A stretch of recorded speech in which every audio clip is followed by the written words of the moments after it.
गाती को तेज मिट्टन कहानी लय बना और ओना कहानी रा nyutum दो हुयुग कना बुद्धिनाथ और बुद्धू प्रसाद। देला एंडे खान कहानी बन आंजम मांग लगी। मिट्टन स्कूल रे बुद्धिनाथ nyutuman मिट्टन टीचर ताई कना और बुद्धिनाथ दो चई क्लास रे पढ़ाई को ताई कना।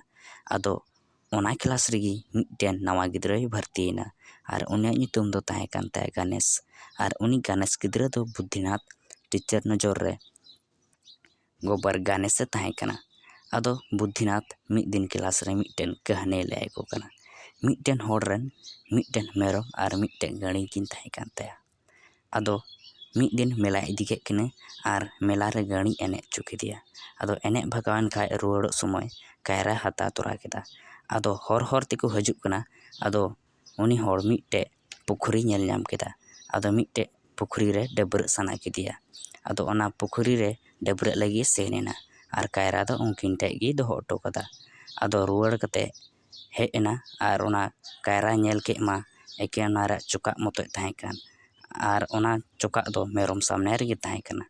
मेनखान उनी होड़ दो गाड़ी गे दाल किदिया। बुद्धिनाथ टीचर दो नोंडेगी कहानी मुचाए कना।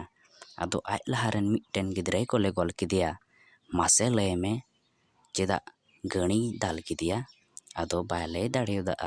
आदो आर मिट्टन गिद्राय कोले किदिया मासे आम लय में चेदा उनी होड़ दो गाड़िया दाल किदिया। आदो उनी हो बाय लय दाड़ेदा।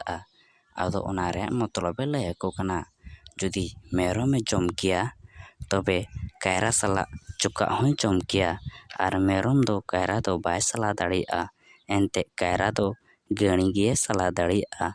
ओना इयते उनी होड़ दो गाड़ी गे दाल किदिया। मेनखान गणेश तो बाय बुझौला। आदो सारे कोले किदिया हिंदा सर मिट्टन कथा बन बुझौ लेदा। अच्छा गाड़ी में जम किदा कायरा और चुका ते दो मेरम सेने चपा किदा। मेनखान मेरम ओना चुका दो चेदा बा जम लेदा।